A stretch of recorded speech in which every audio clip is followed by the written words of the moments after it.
I'm going to move on to the two-tier justice system here because this is the issue, frankly, that I think is most important, the two-tier justice system.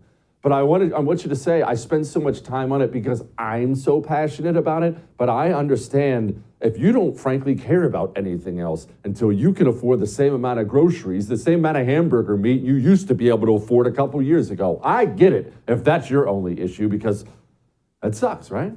But I need to clarify why I care so much about the two-tier justice system.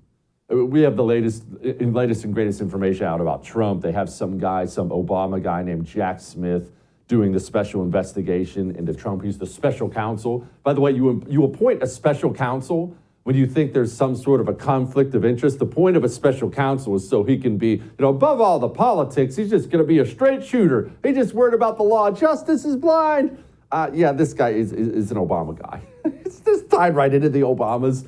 And the team investigating President Trump, the team is twice as large as Robert Mueller's team.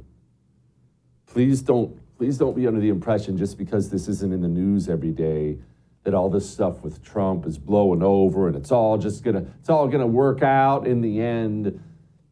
These people are coming for him. They're coming for him. I mean, he's a system disruptor. He's the first of our system disruptors. Don't worry, he won't be the last. When they're finished with Trump, there will be more that rise because the people will demand we get one. So eventually you'll get one over and over and over again. You'll keep getting them. But the system has a way of crushing system disruptors. All corrupt systems do. All late-stage republics, when the governments in every part of the country becomes corrupt, they know they're corrupt and they lock shields to crush people. I mean, we have Secretary of State, Republican Georgia Secretary of State, Brad Raffensperger. I always have to read that name, Brad Raffensperger. I mean, this is Brad Raffensperger 2020. So, look, all I want to do is this. I just want to find 11,780 votes, which is one more than we have, because we won the state. So you remember that call with Trump and Raffensperger in 2020? Brad Raffensperger, he's the one who leaked that call. He had a private call with President Donald Trump. He took that call. He leaked that call to the media.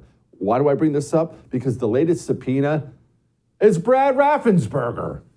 It's every part of the system has locked shields against Trump. But this is not a story about Donald Trump. It's really, really not. Now, it matters. Watching a system disruptor be destroyed matters. It matters a lot. But there is something you must understand. I've tried to get through to people over and over and over and over about this. What's happening right now is so much bigger than any one man, friend or enemy. What's happening right now is it's so far beyond Donald Trump or Joe Biden or Nancy Pelosi or Ron DeSantis or this person or that person. What's happening right now is gigantic, and the reason I'm so passionate about it is if we have a justice system like we have now, if this continues or it gets worse, and it probably will, this will end the United States of America. It will end it.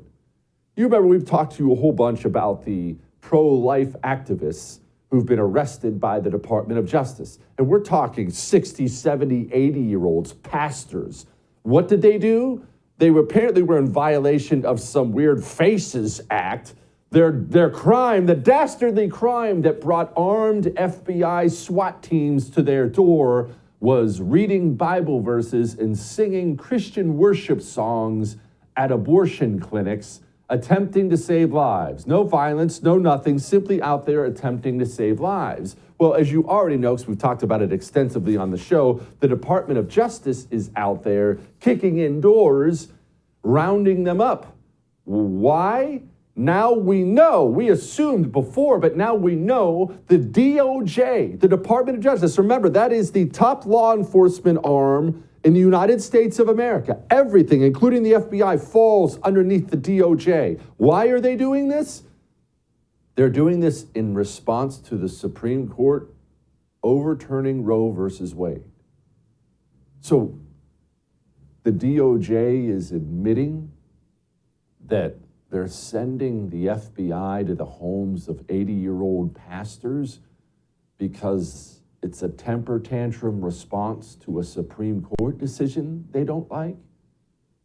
I know inflation matters. I know it matters to you. I'm not poo-pooing it. That ends the nation. This will end the United States of America. You know what they're not doing? They're not investigating who's buying Hunter Biden art pieces for $200, sometimes $500,000. You realize Hunter Biden is now implicated in writing. We have the laptop. He's implicated in a verified laptop with his father in a worldwide influence peddling scheme. This family is linked. This family is dirty. And now Hunter Biden is making crappy artwork that anonymous buyers are purchasing for several $100,000. And the FBI is worried about somebody busting open the Bible app on their phone and reading a couple verses from the New Testament to someone about to have an abortion. The country, as it's currently constituted, will not survive this. We will not. This gets fixed, or we will not survive. Don't miss Jesse Kelly Breaks History, The Forgotten Genocide, the first episode of a new series available now exclusively for First TV supporters. Visit the First TV app or thefirsttv.com to subscribe and start watching today.